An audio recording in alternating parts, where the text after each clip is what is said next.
it's me, Eloiza, and finally, ito na yung one of the most maingay. Okay? Ang init. Ito na yung one of the most sound. Check, 1, 2, 3. Tuloy-tuloy na ba ako magsasalita? Okay na to. Please, please, please lang. Sige na, please. Hello everyone! So, it's me, Eloiza, and finally, magbabike check na tayo ng aking Colnago CRS na si A1. So, intro muna tayo. In 3, 2, 1.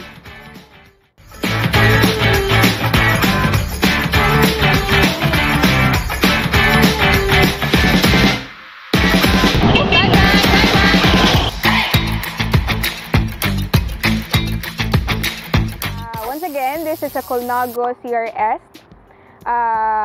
Ang name niya ay si A1. Yes, A1, which means yung sa Game of Thrones na si, spoiler alert, si So, before we actually start the actual bike check nung bike ko, konting background history lang about Colnago. So, sa mga hindi pa nakakaalam, si Colnago is a manufacturer of high-end road racing bikes. Colnago was founded by Ernesto Colnago, which is he's an Italian entrepreneur, and he founded Colnago year 1952. So yun. And he founded Colnago sa Milano, Cambiago, Italy. So more of the history ng Colnago sa colnago.com.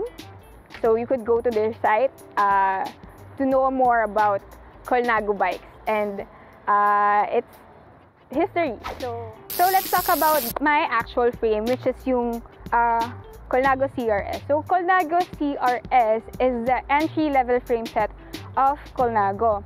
So ang current top of the line frame set ng Colnago ngayon is Colnago C64, and then yung winning bike ng Tour de France na si Tadej Pogacar, yung bike niya is yung V3RS.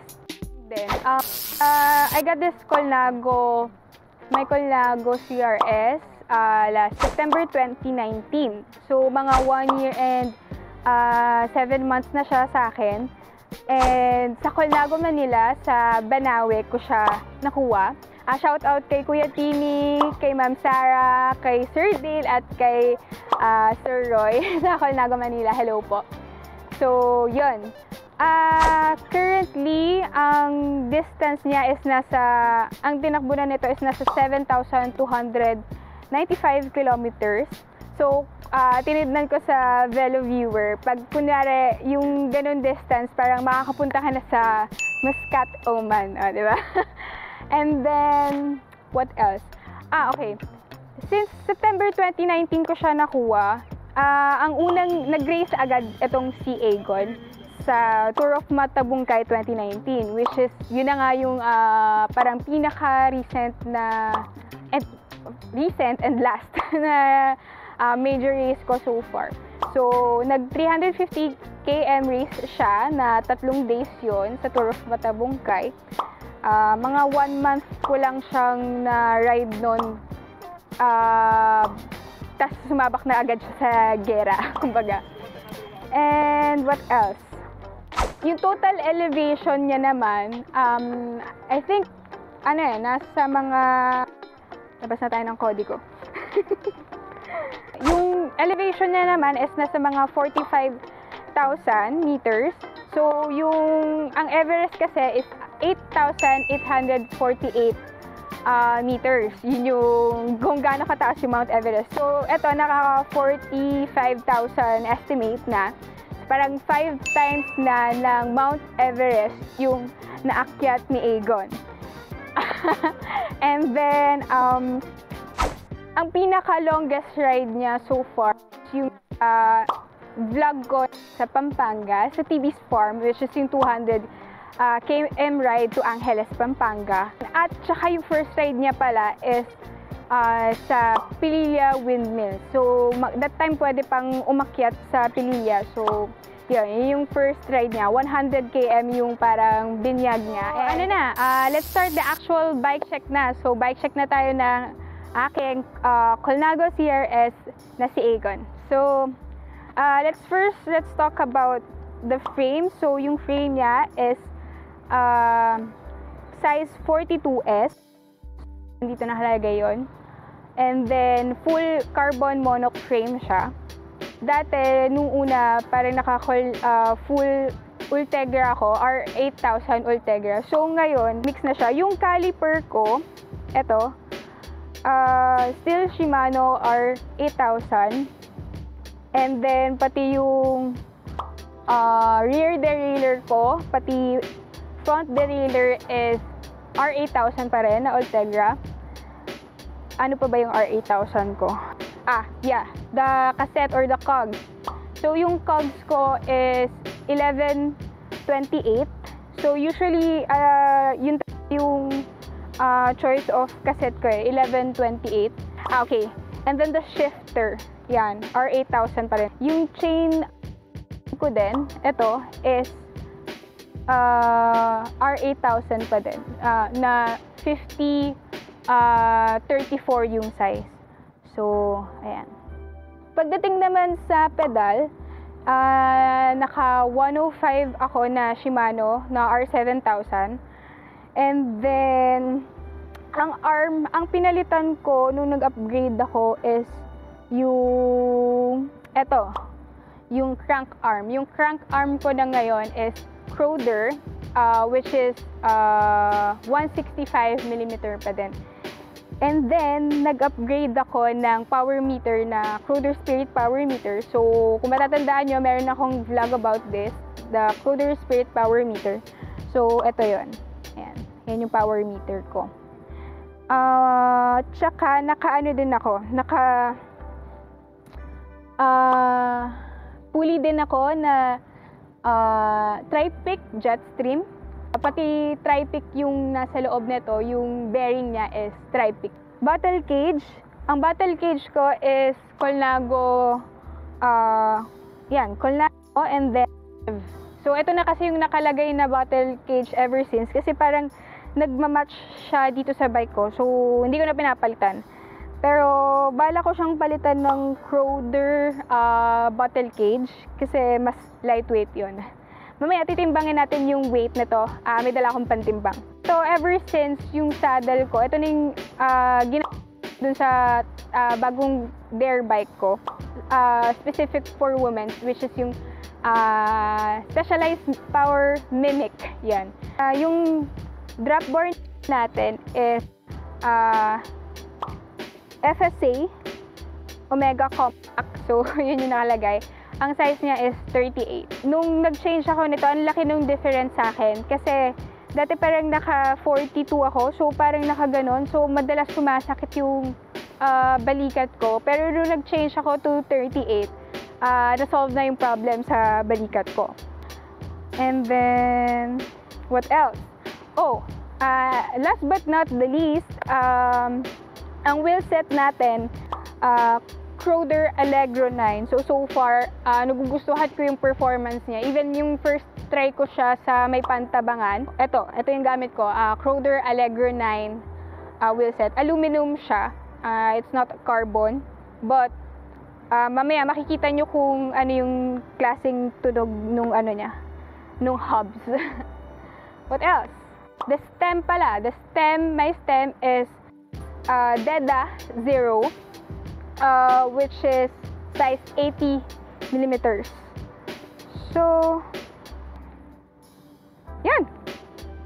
So, ayun na nga, hello everyone again. Medyo change location lang tayo. And, complete outfit na tayo. May cycling shoes and helmet na tayo para mamaya makapag-bike tayo dito since walang tao. Makapag-montage ako. So, ang hindi ko lang nabanggit kanina is yung tires ko, which is, ang gamit ko is GP 4000, Continental GP 4000. So, yun, ano na tayo? Check na natin yung weight and check na natin yung hub sound check, di ba? May mga ganon. Unahin na natin yung hub sound check para to complete this bike check. 3, 2, 1.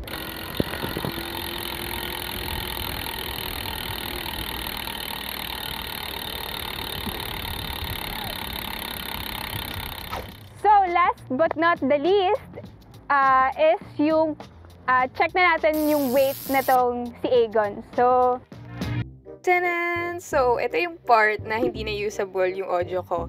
I'm very sorry, but I would like to shout out Kuya Sam ng Ross Cycles sa pagpapaharap sa akin yung timbangan ng bike. So, thank you, Kuya Sam.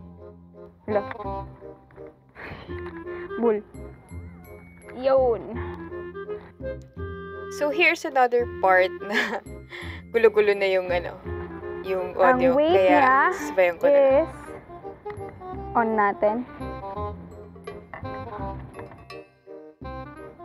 1, 2, 3. 3. Yeah. 1, 2, 3. Yo!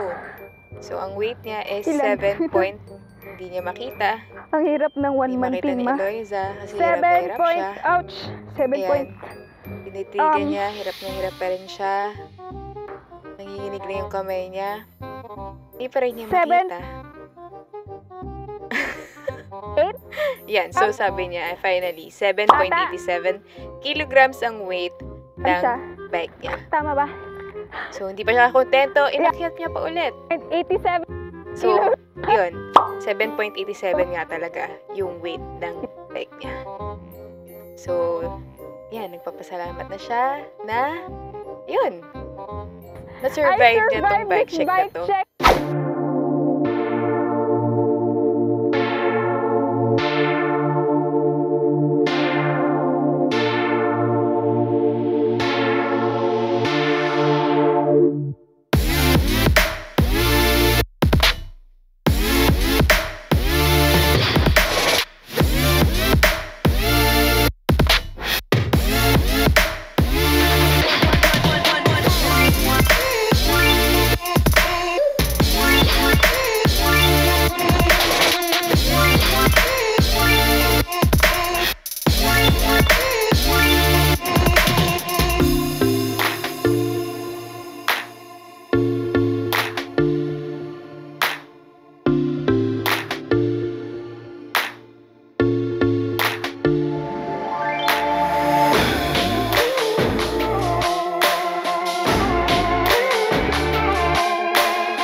So before I end this video, I would like to thank Team Francia Cycling, Sir Lucio, Sir Benny, Sir Philip, and all of my teammates. Maraming salamat. At saka sa Colnago Manila, and also sa Champ by PH, sa Croder Cycling, sa K+, sa Saliti, sa Raffles Gear, and then sa Thinkrider. So, yun, maraming salamat. See you again next vlog. Bye! Yes! Ha! Yay!